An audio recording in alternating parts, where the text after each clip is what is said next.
Here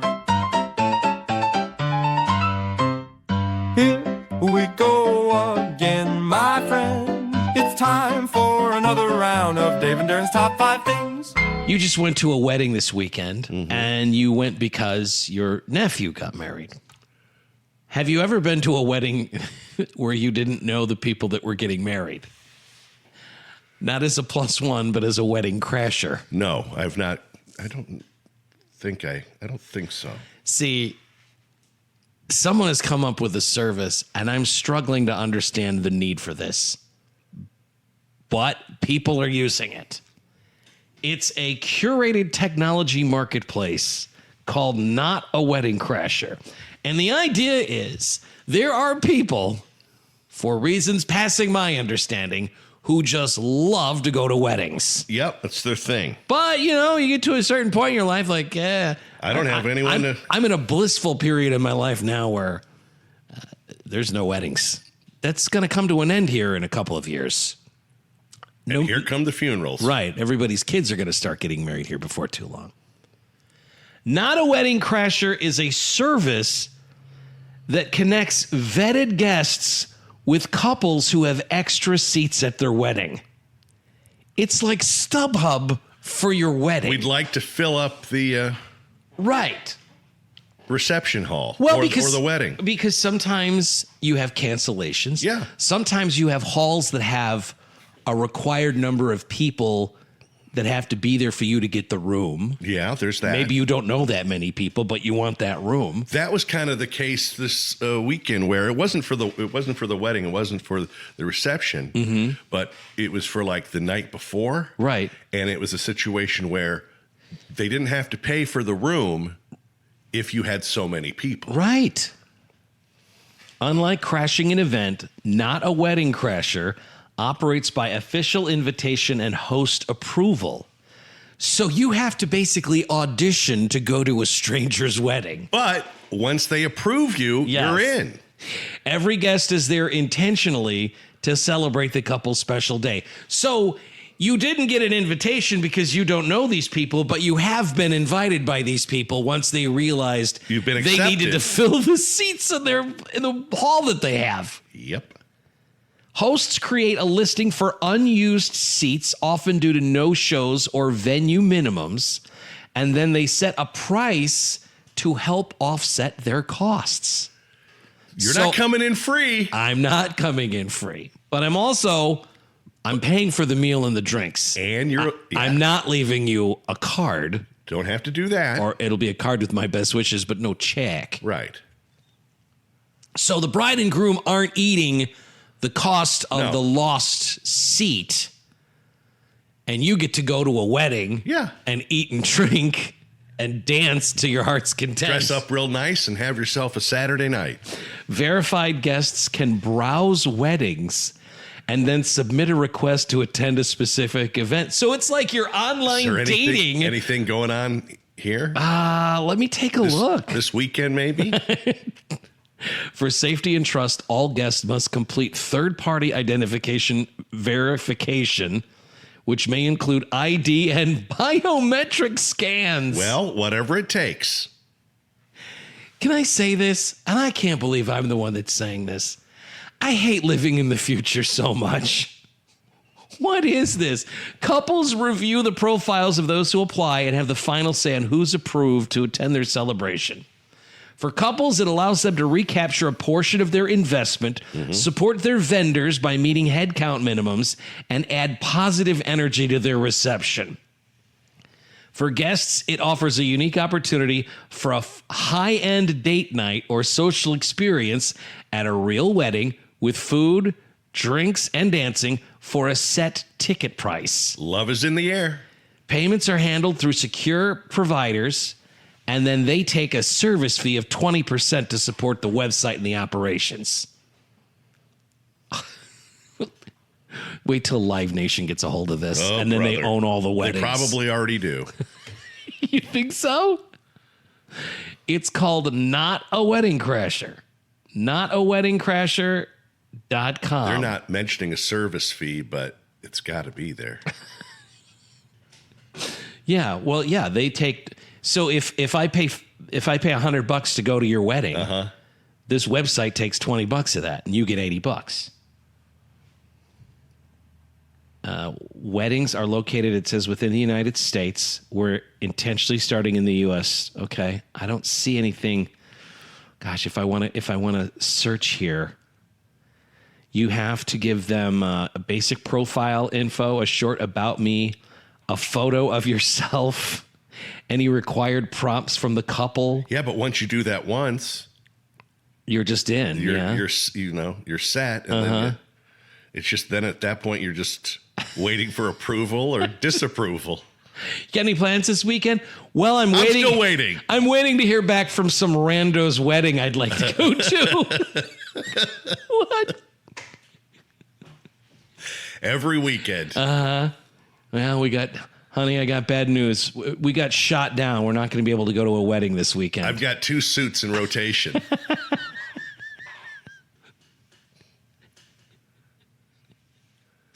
When you get on the dance floor, will you do that smart little move you do on the dance floor at weddings where you pull yourself by the jacket and you make yourself spin around? You know that's my favorite move that you do. Mm-hmm. That's as good as it gets. And you got to be looking the other way. Right.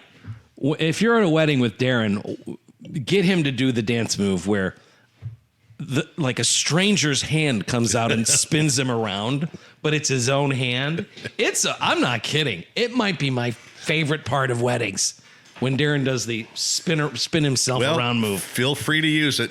And then he looks surprised, like, well, I wasn't expecting that, but I did rather enjoy it. Who's cutting in on me? Oh, it's me. Oh, it's me. Yeah, I wouldn't mention that that's something you do in your profile. Let that be a surprise for the people who you're paying a ticket price to go to their wedding. Here's a surprise you didn't know you were going to get. I guess all surprises are. Give me that microphone. I have a couple of words I'd like to say about the couple here. I'd like to represent the people that don't know you.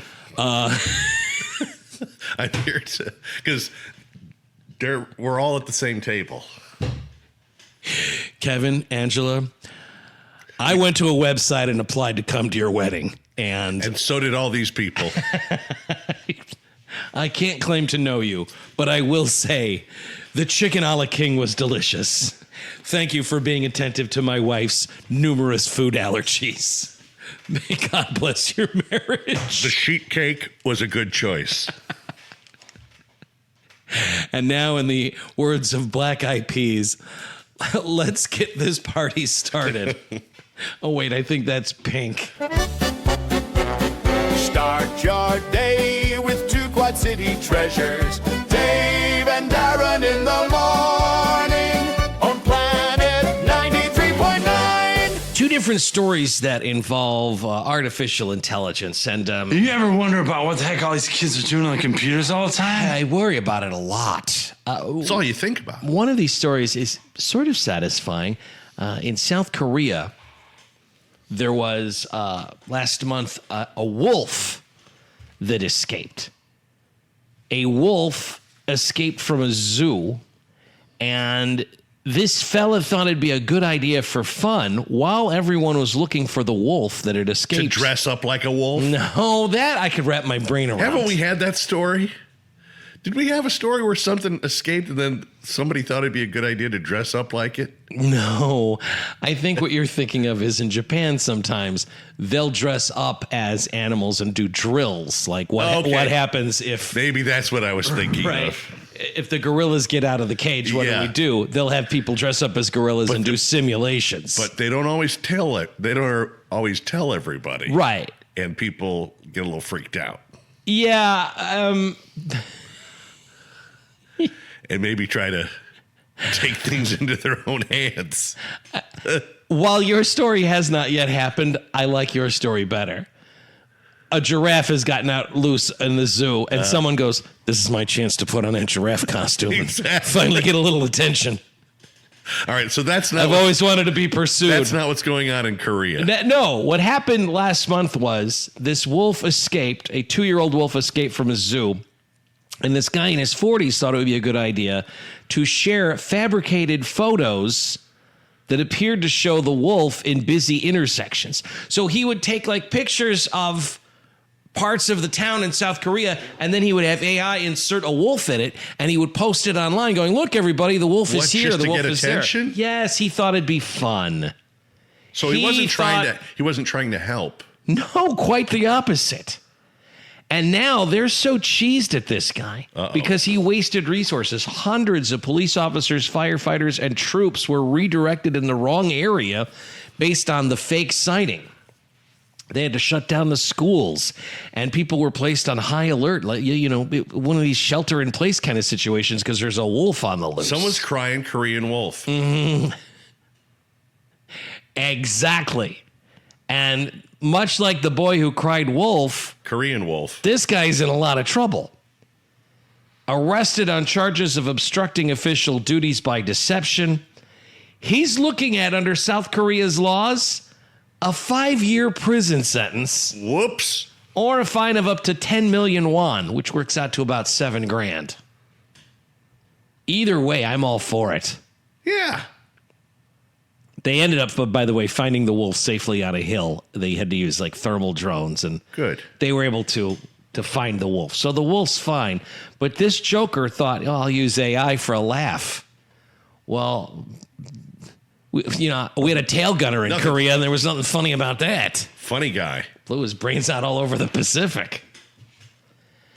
Meanwhile, in China, now this story is a little bit more disturbing.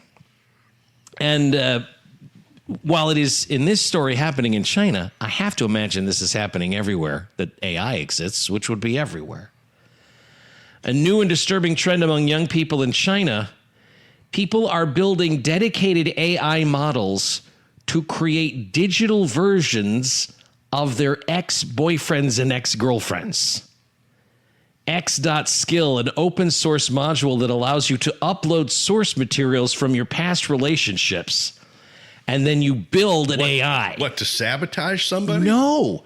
Okay, you get dumped, all right? She dumps you. Uh-huh. Well, you don't like that she dumped you. You can't have her back, but what you can do is take all of the pictures you have of her, all of the letters that she sent you, all of the chats that you've had on your phone, everything you know about her, you upload into this AI, and then she's back in your life as an AI girlfriend. So instead what good does that do you? Well, I mean, it wouldn't do you or me a lick of good, but if you're a young person who's hurting from getting a relationship end like this, I can't let you go, and I'm not gonna. No, I'm still in love with you, and I have an AI representation of you. Which is good enough. Frankly, it's better than you ever were. Yeah, it's taking all the good parts. I would have dumped you for AI you if I'd known this was an option. Oh, my God. AI-powered exes can mimic your former partner's tone, catchphrases, and even subtle linguistic nuances. So it talks to you in her voice. Wow. And it knows about all the experiences you shared with him. All of that stuff is all in the AI. And you're saying this only happens in China? Right now, it looks like it is. So you can, you're talking to the AI ex-girlfriend. You're like, hey, remember that time we smooched on the Ferris wheel? And she's like, oh, I remember that. It was more than smooching. Mm-hmm. You have the way I remember it. I like where you're going with that. I like where this is going. All the experience you shared based on the information you provide. So you tell the X model what you did with this person, and it allows you to migrate those memories from biological to digital neural networks. And then what you could do is basically have the AI person embellish stuff to make you look better. I mean, why not? Why not? If we're going to be ridiculous, let's be ridiculous. You know who was great? Who? You were. Oh, yeah. You never used to talk to me like this when you were a real person. No, I don't remember this at all. Now you want to get nuts? Come on, let's get nuts. It's weird how the AI ex-girlfriend wants to apologize for all the arguments we had. She realizes she was wrong every single time. I never heard you say sorry once until now. They say the project is for personal reflection and emotional healing only. I don't think so. Not for harassment, stalking, or privacy invasion.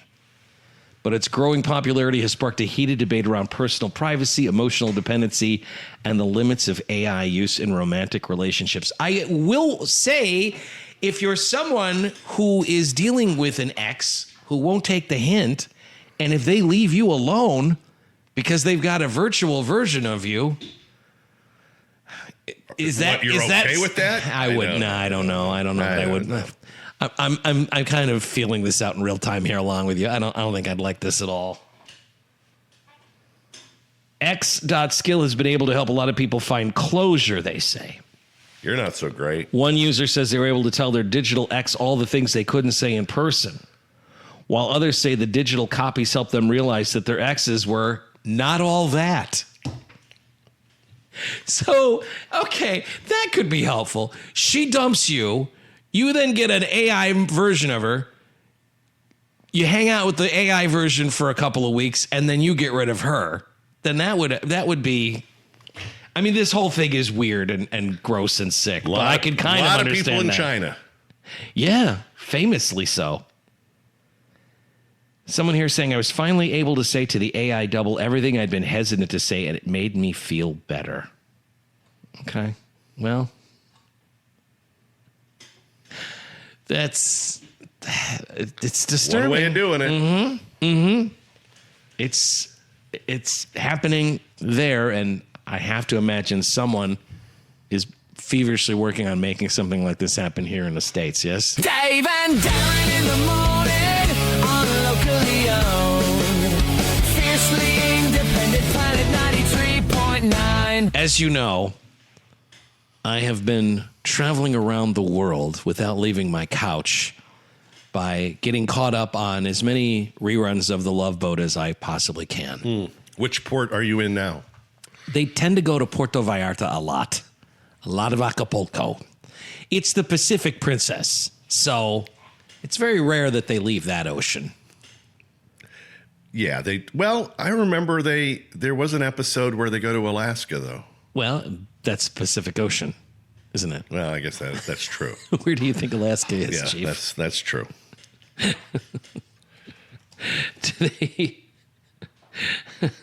But they weren't just hanging out down in the, yeah. They tend to do a lot of Acapulco. Yeah. That seems to be where they go a lot. Also a lot of Mazatlan, Mexico. That's another real popular place.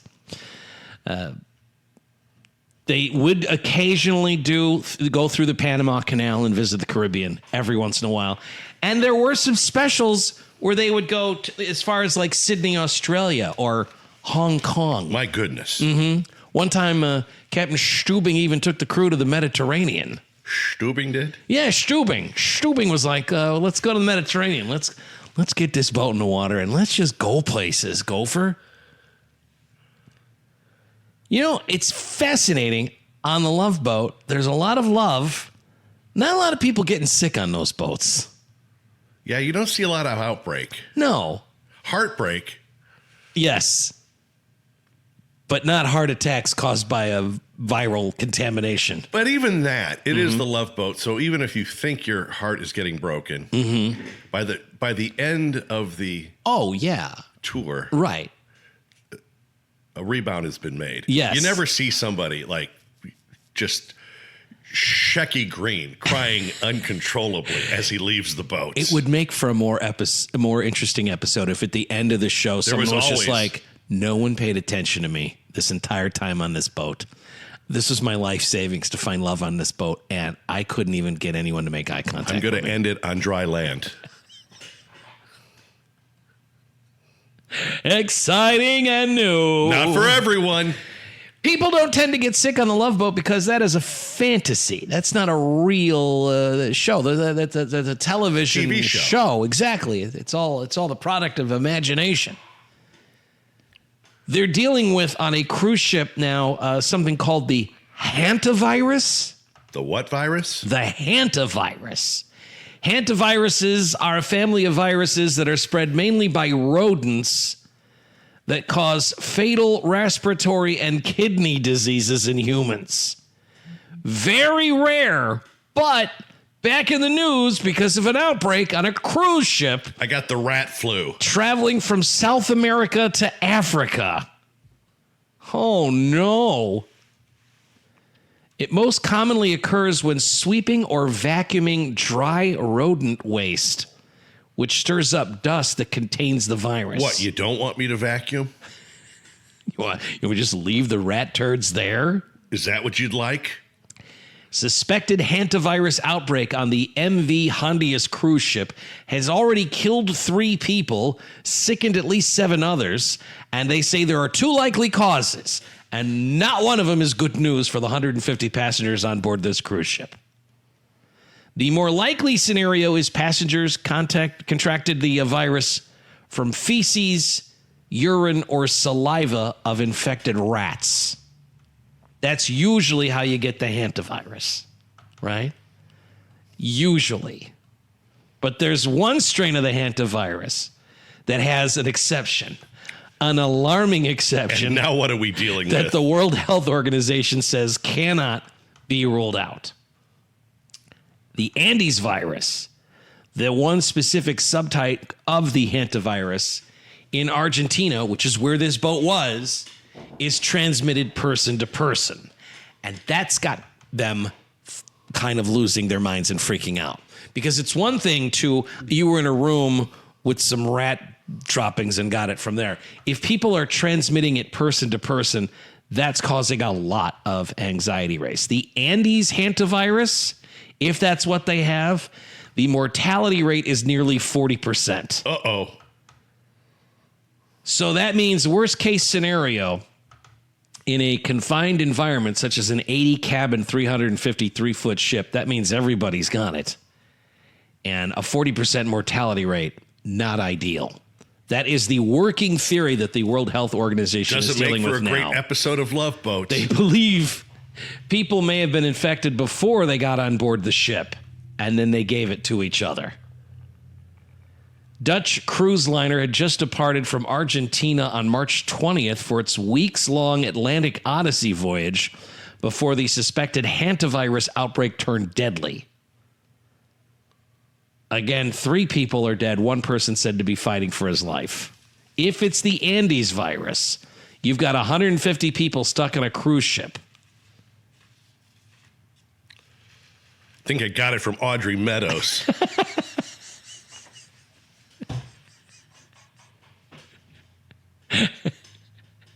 She's patient 0. Oh, sure. She seems prim and proper. As always. No one has been allowed to disembark the cruise ship now unless you need urgent medical care.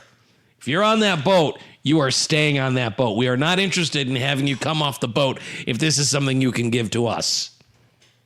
Hantavirus, a medical situation that they are treating very seriously.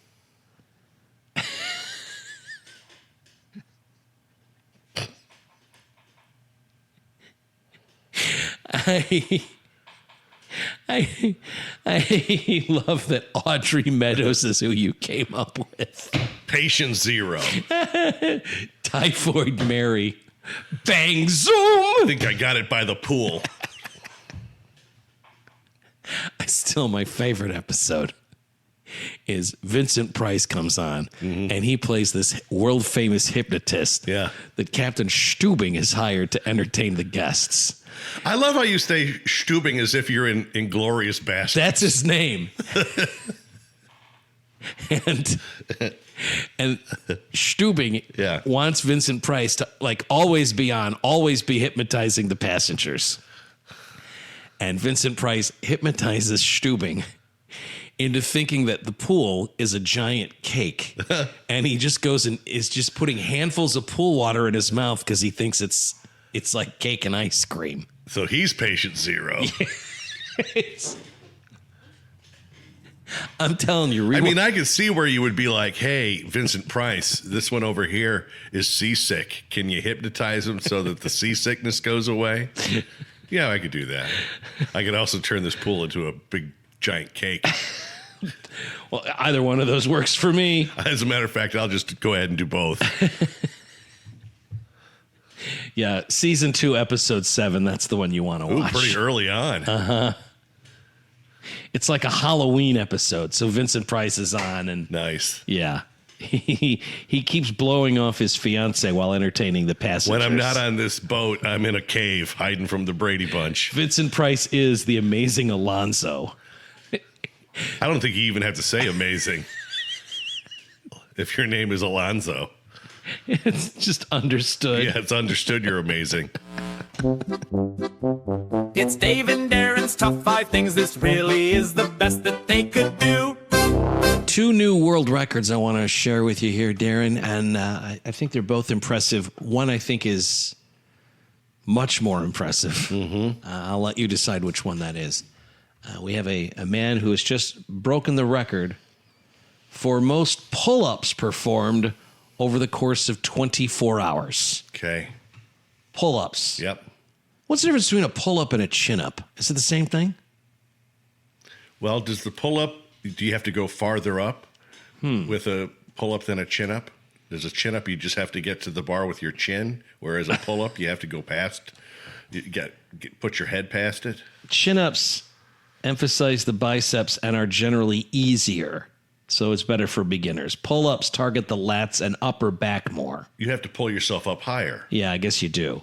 So a pull-up is, I go, I'm all the way up. Yeah. Whereas a Not chin-up just, is just, I got my chin up, it's that right there. counts. Keep your chin up. Okay. I think a chin-up would be good for me. This guy did pull-ups, 24 hours worth of pull-ups. Would you want to hazard to guess how many pull-ups he did in the space of my 24 hours? Gosh. Kid is 22 years old. He's 22. He said he started working on this attempt 2 years ago. 2 years ago, he started doing pull-ups to push himself in an attempt to surpass the abilities of a buddy of his. And then 2 years ago, he decided to start training for the world record in pull-ups. I don't know. What? 10,000? That seems like a lot. The record was set by a Mexican athlete named Enrique Zapata. And that record was set in January of this year. And now this kid has broken that record. So the record was 12,345 pull-ups. Mm-hmm. This guy just did 12,412 pull-ups in a 24-hour span. Pretty good. How mad are you if you're the fella that just broke the record in January and Well, you probably don't fancy doing it again. you didn't even probably get word back from Guinness that they accepted the record? Xavier Dillard started his attempt for the record for the most pull-ups in 24 hours at 10 a.m. on Saturday and completed the session at 10 a.m. on Sunday. Did you see here on the TV behind us earlier today where some guy did he bear crawled a 12K What? road race? No. Why would you do that? He was doing it for a cause. Evidence from this guy's pull-up attempt now has to be reviewed by the Guinness World Records for it to become official. What if, while they're reviewing it, some other maniac gets down in a basement and does 12,413 pull-ups? What about chin-ups? Then it was all for nothing. What do you think the world chin-up record is? You would think it would be... Double that? It's less. Less? Yeah. The world record for chin-ups is 7,481. Maybe because people that are that muscular just wouldn't even try to do a chin-up. I'm not going to do a chin-up. That's for babies. In 2020, the record for chin-ups was 5,340. The current record is 7,481. That's most chin-ups in 24 hours. They also have something called the weighted chin-up, where you have 100 pounds added to your body. Oh, boy. In 60 seconds. Good way to screw up your back. Yeah, right? Or add 4 inches to your length. This record here was done by a guy named Jonathan Young. He did 15 reps with 100 pounds added in 60 seconds. You wouldn't want to do that over 24 hours. No. The other world record I wanted to share with you is a new world record that has been set for buttering bread. This is more my speed. I had a feeling. Melanie Celine Zinab Banthay is a chef from Ivory Coast. Buttered 10 slices of bread in just 16.65 seconds. How much? 16.65. Buttered 10 slices of bread in, let's call it, under 17 seconds. She laid out 10 slices of bread on a cardboard base in 2 rows of 5, used a large kitchen knife and a bucket of butter. She said having the butter at exactly the right consistency was the key to her speed. Oh, you gotta. Cold butter would have slowed her down or torn right through the bread. For the buttering attempt to count for the Guinness Book of World Record, folks, at least 90% of each slice had to be covered from edge to edge in butter. So she does the world record for butter and doesn't stop there. That same day, she set the world record for fastest time to spread peanut butter on You 10 can't stop slices me. of bread, finishing in 25.7 seconds. The peanut butter, much harder than regular butter because it's thicker and stickier, she says. But in one day, she set the record for most fastest time of buttering 10 slices of bread with butter and peanut butter. Both impressive feats. Certainly.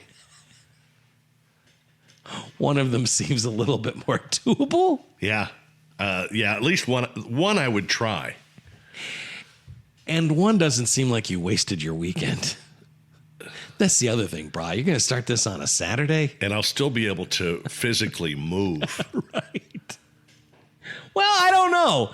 You eat 5 peanut butter sandwiches, you might feel like you just did a 24-hour pull-up session. They didn't say anything. She was just making them, right? Yeah, see, it says here to avoid food waste. The support team and the photographers and witnesses all ate the buttered and peanut butter everyone bread. got involved. Yeah. Not just, see, that's a different competition. I can wrap my head around that. Dave and Darren. Generation Z has a nickname now, and I'm in love with this one. For their generation? Yeah, you know, there's like the greatest generation, the baby boomers, the silent generation. They are calling Gen Z. These would be people born between 1997 and 2012. Okay.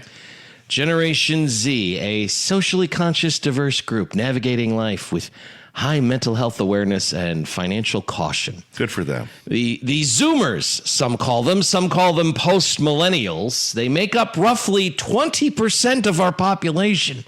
Decent number. 1 in 5 Americans belong to this Generation Z. And the nickname that they're getting is the Christopher Columbus generation. And why's that? The Christopher Columbus is something that they call these young kids because they're very good at this. They discover things that have already been discovered. Okay. For example, Yeah. quiet quitting. That's just slacking at work. Yeah. We've been doing that forever, kids. But slap a name on it. A new trend that they're all very into is something they call silent walking. Silent walking is just going for a walk, Yeah. but you don't have any technology with you. You don't have any headphones on. Well, that could be dangerous. I don't go for walks with headphones. See, I can only go for a walk with headphones. I get so bored. Well, you have to have the radio on all the time. I in do. the car. I do. I don't. You know why? It's not great. With one exception. Yeah. Hey, so they're discovering stuff and making a big deal out of, like, I'm going to go on a plane and I'm not going to listen to anything when I'm on the plane. I call it raw dogging. That's just taking a flight, man. Yeah, that's- you're just the Christopher Columbus. They repackage or discover things that have existed forever. They probably discover really cool bands Mm-hmm. too. They refer to house phones as phones just for the house. They're very into now analog camera technology. Cameras that are cameras are very exciting to them. Look at this camera. I can't text or anything. All it does is take pictures. I can't accept any calls with this thing. No. And they're discovering 90s fashion items for the first time and really, really enjoying them. So things are getting recycled, and these kids are acting like they've discovered it. But no, just as Christopher Columbus did not discover the New World, you have not discovered going for a walk. Searches for, silent walking, quiet quitting, and Coke float experiencing a major spikes on Coke Google float? Trends. Yeah, Coke float. That's A black cow? yep. Yeah, an ice cream treat that it's Coca-Cola and vanilla ice cream. They call it a Coke float. Not a toad float. No, that's something my friend Terry Trickles Not came Terry up with. Trickles. No, Terry Trickles is not part of this generation, to my best of my knowledge. I've got it. When I was a boy, I had a neighbor named Terry Trickles. Terry liked lily pads. He called them toad floats. Silent walking is the new hot phenomenon that's been rising steadily for a number of years and at 100% spike in March of this year. And that's these kids going for walks without listening to anything. They just walk quietly. And it's taking over like gangbusters. I'm going to go for a silent walk. You mean a walk? Why don't you go shut up and go ahead and do it? Madonna was at Coachella a couple of weeks ago. Yes. I think, did she come out for Sabrina Carpenter or one of She those was acts? like a guest. I don't know that she had her own. No. It It was a guest spot. Yeah. But here's the thing. Dave Lee Roth as well. Right. David Lee Roth did not have the same effect that Madonna did. Oh, okay. When Madonna showed up at Coachella, these kids all searched their phones. Who is Madonna? They had no idea who Madonna is. And now they're discovering her music and loving it. Yeah. Madonna, who is Madonna? Which is crazy because when you think of like our generation, right? Like we knew who Frank Sinatra was, even though he wasn't putting out hits when we were kids. We had an understanding of the music that came before us. Some of us even went and saw him. Right. 3 times. Look at you. Never saw Madonna, though. No, I bet it's an amazing live show. But my point is, this younger generation, the Zoomers, the Christopher Columbuses, their frame of reference doesn't go back far like ours Well, does. the oldest ones aren't 30 yet. Right. But you understand the point I'm making here in that when we were their age, we would have had an understanding of someone who came out well before us. That's not the case with them. And they're discovering Madonna like she's a new artist. Imagine if you heard Etta James or Frank Sinatra for the first time and you had to tell people about them. Like, have you heard this person? Well, I mean, I suppose it's possible that some people my age found out about that stuff later in life. Mm-hmm. Yeah, this is Christopher Columbus generation, and they're very excited to share their discoveries with the new world too. Guys, I have been listening to this band. They're called Queen, and I think they're fantastic. I think you should check them out. I think Queen probably is pretty big with them. They do this. They go online and they share their discoveries. Congratulations. You did it. You finally got a nickname worthy of your generation, the Christopher Columbus generation. There you go, that's the end. Like, subscribe, tell a friend, and join us soon for another Dave and Darren's Top 5 Things. So if you're confused about what I'm saying, listen very carefully. I quit this bitch.